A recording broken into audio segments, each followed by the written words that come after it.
That morning, America thought it was just an attack. But what if it wasn't? What if Pearl Harbor was only the beginning? What if Japan didn't just bomb Hawaii, but took it? The sky over Hawaii burned. Smoke rose from the harbor. Ships rolled onto their sides. Men screamed in the water.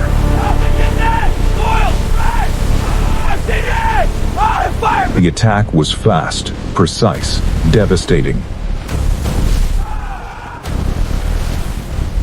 In just a few hours, the United States Pacific Fleet was crippled. But Japan made a decision that day, a decision that would shape the entire war. They left, they destroyed, but they did not conquer.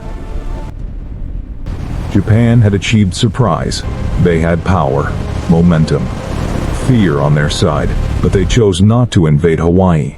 Why? Because it was risky, because it required more troops, more ships, more time, and they believed America would be too shocked to respond quickly. But in this timeline, everything changes. Move! What is happening? Everything is stopping! It's changing! The battle is different! Imagine this. Instead of retreating, Japan launches a second wave. Not bombs, but invasion. Troop carriers begin moving across the Pacific. Battleships escort them. Submarines form a shield. Their goal is clear, not just to strike, but to take. Hawaii was not ready for invasion. The defenses were damaged. The airfields were crippled. Communication was chaos. Sir, the runways are gone! We're kicking anything out!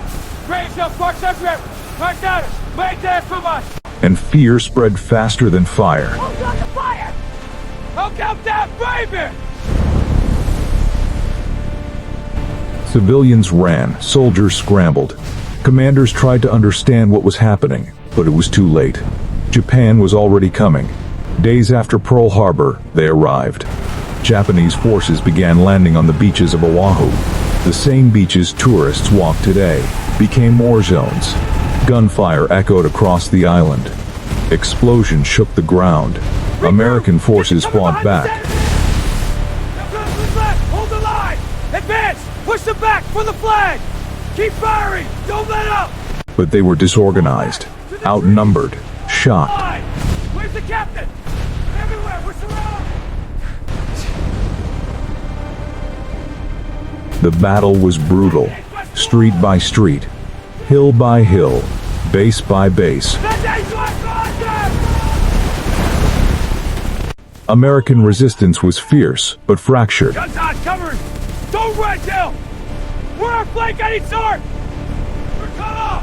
Can't hear you! Japan had coordination, momentum, and control of the skies. Within days, Oahu began to fall, and with it, the heart of America's Pacific defense. For the first time in modern history, American territory was occupied, not attacked, not threatened, occupied. The psychological impact was enormous. The war was no longer far away, it was home. Back in Washington, panic turned into fury. Dispatch, immediate action! Calm down. Get me targeting bay, now. Strike authorized. Launch everything. We end this. The president addressed the nation. Grave hour this conflict not as aggressors, but as defenders of freedom. I ask every citizen to embrace this duty with unity and resolve. But this time, the speech was different. Not just revenge, not just justice. My fellow Americans, we face a grave hour. But this is not just a call for revenge. It is a summons to a higher purpose. Our unity will forge our destiny. But survival. Because now, the enemy held American soil. As we set aside all else and stand united against this threat. They're dug in deep, but we hold the line. For our homes. With Hawaii under control, Japan gained something priceless. A forward base, a shield, a warning line. Now they could monitor American movements. Chi, launch deeper strikes. Chi, control Pacific supply routes. The balance of power shifted. Without Hawaii, America's strategy collapses. The map is wrong. Hawaii is gone. Our fleets are scattered! No coordination! The lines are broken. We're exposed. No central stronghold. Strategy is collapsing. No easy staging ground, no safe harbor, no quick counterattack. Every operation becomes harder, slower, riskier. He's over! He's got fast! The Pacific becomes Japan's ocean. In California, people begin to panic. Grab your things! Grab your things, else we leave now! This is an emergency broadcast. Enemy forces are advancing toward the coast. Rumors Japan is spread. coming. It's Japan in is the coming. Unconfirmed reports of a Japanese approach to the California coast.